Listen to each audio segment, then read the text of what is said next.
Jumat pekan lalu, Panitia Seleksi Calon Pimpinan KPK mengumumkan daftar calon yang telah lolos seleksi administrasi. 194 calon dari 611 yang mendaftar dinyatakan lolos tahap seleksi administrasi dan harus mempersiapkan diri ke tahap seleksi selanjutnya.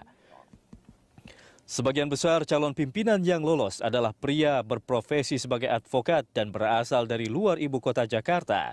Selain itu, sejumlah nama yang cukup dikenal publik termasuk calon yang lolos yakni pejabat KPK, pejabat negara, serta kader partai politik. Tak ketinggalan, 5 polisi aktif dan purnawirawan pun siap mengikuti seleksi tahap kedua.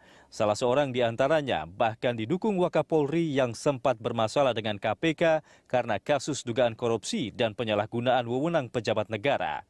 Respon pun langsung muncul dari aktivis anti korupsi. Keterlibatan Korps Bayangkara di seleksi calon pimpinan KPK dikhawatirkan tidak objektif, terlebih saat memeriksa rekam jejak calon yang berlatar belakang polisi. Lantas bagaimana dengan calon pimpinan lain yang jejak rekamnya di upaya pemberantasan korupsi belum pernah tercatat? Apa saja saran yang akan direkomendasikan lagi ke panitia seleksi demi menghasilkan pimpinan KPK yang ideal? Bagaimana juga kesiapan panitia seleksi menyelesaikan tugas mereka sekaligus memenuhi harapan publik sampai akhirnya daftar calon pimpinan diserahkan ke Presiden Jokowi pada akhir Agustus mendatang.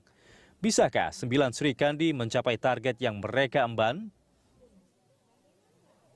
Untuk membahas figur ideal di KPK, kita akan membahasnya dengan narasumber yang sudah hadir di studio Berita 1 pagi ini, Wakil Koordinator Indonesia Corruption Watch, Agus Sunaryanto, dan kita juga akan mencoba menghubungi Ketua Panitia Seleksi Calon Pimpinan KPK Destri Damayanti melalui sambungan telepon.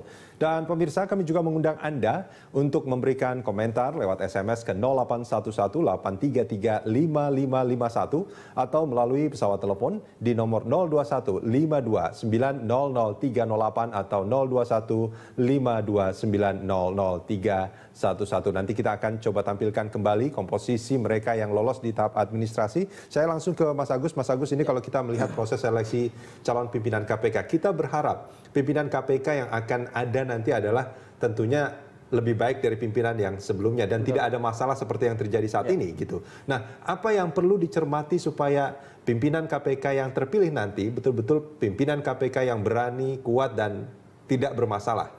Iya, menurut saya memang harusnya setiap periode itu akan semakin baik, punya keberanian, punya integritas dan lain-lain gitu.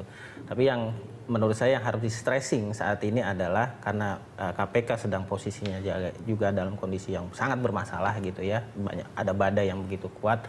Menurut saya Pansel jangan memberikan keistimewaan tertentu representasi lembaga.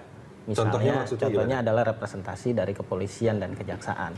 Menurut saya ini harus jadi pegangan kuat karena ketika Pansel kemudian seolah-olah memiliki paradigma bahwa harus ada wakil dari kepolisian atau kejaksaan di institusi KPK.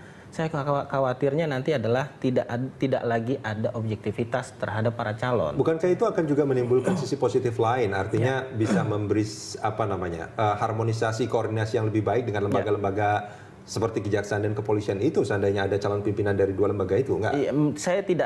Saya nggak punya keyakinan seperti itu karena ini kan KPK paling tidak sudah dimandatkan berdasarkan undang-undang, mereka memang punya kewenangan untuk itu. Kepolisian ataupun kejaksaan tentu harus patuh terhadap itu gitu.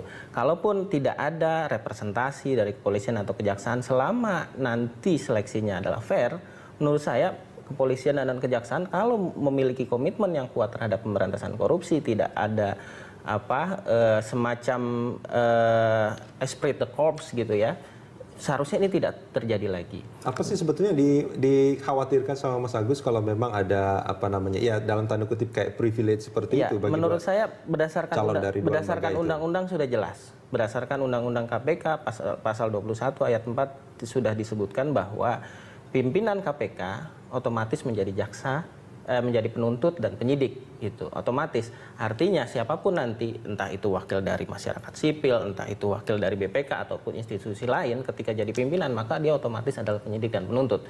Jadi tidak perlu lagi representasi dari dua institusi tersebut. Nah, kemudian yang kedua, untuk menjaga fairness, kompetisi yang benar-benar adil buat semua para calon. Kami bukan antipati terhadap kepolisian atau kejaksaan, tapi kita mengharapkan ada kompetisi yang benar-benar adil, ada fairness. Itu. Bukankah ini kan pimpinan KPK ada 5 ya? Bukankah juga akan lebih ideal kalau dari 5 anggota itu, dari 5 pimpinan itu juga terdiri dari berbagai elemen gitu, termasuk juga jaksa, polisi di sana ada juga, mungkin juga ada aktivis.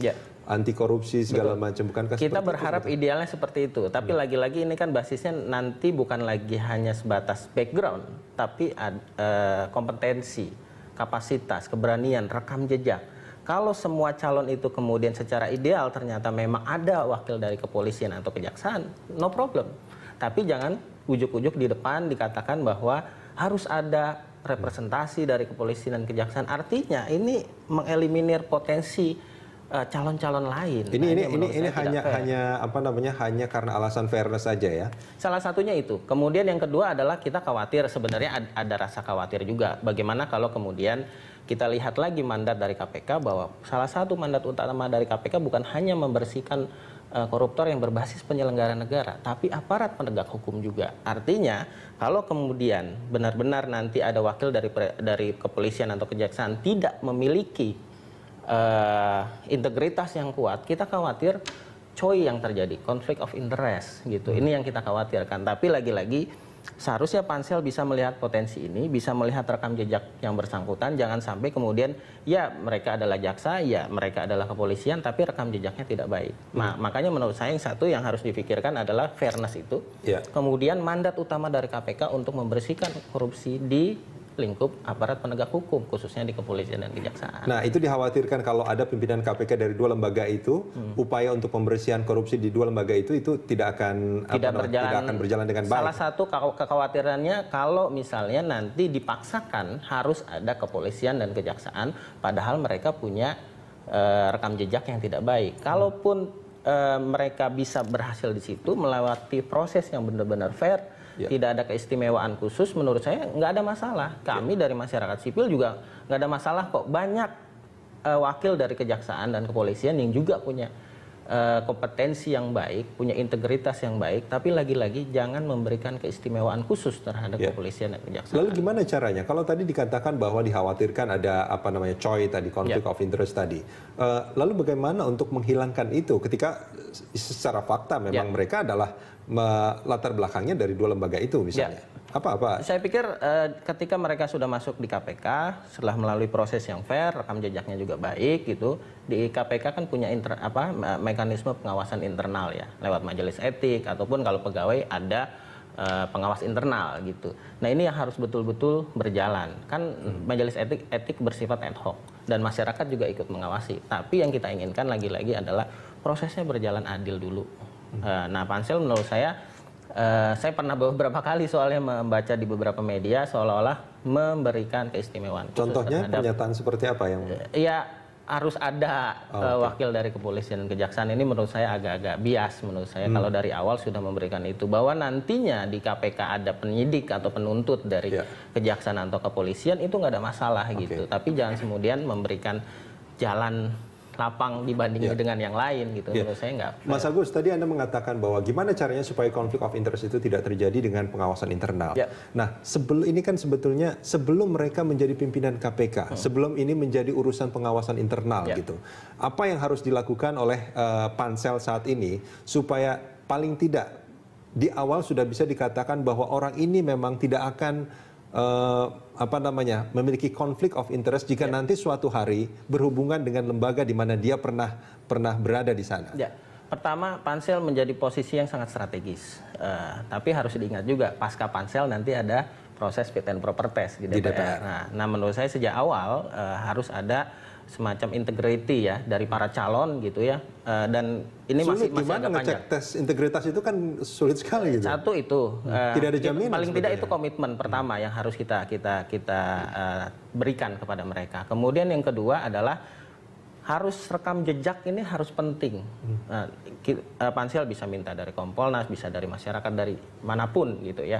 Nah, untuk menghindari itu lagi-lagi masyarakat. Kalau kemudian mereka benar-benar nanti bisa menjadi calon pimpinan. Tapi sekarang kan masih terlalu prematur lah, terlalu prematur. Kita sih berharap benar-benar ke depan tantangannya KPK harus benar-benar punya pimpinan yang punya latar belakang yang variatif, betul gitu. Tidak hanya berlatar belakang hukum, nantinya ujung-ujungnya ke penindakan terus. Penindakan sangat penting, tapi juga harus diikuti pencegahan yang bisa berjalan secara sinergis. Kalau tadi kita bicara soal integritas, artinya ini kan banyak orang bicara soal fakta integritas gitu. Harus ada semacam fakta integritas bahwa mereka tidak akan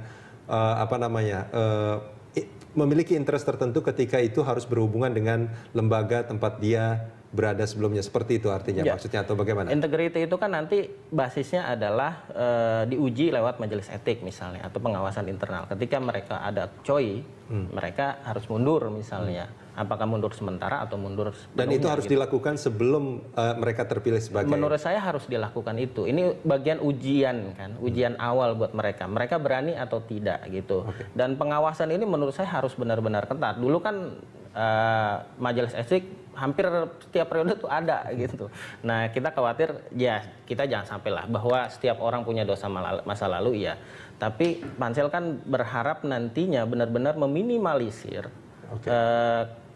masalah-masalah yang memang berpotensi nantinya akan menyandera pimpinan ketika mereka sudah menjabat. Mas Agus, kita akan sambung ini di segmen berikut.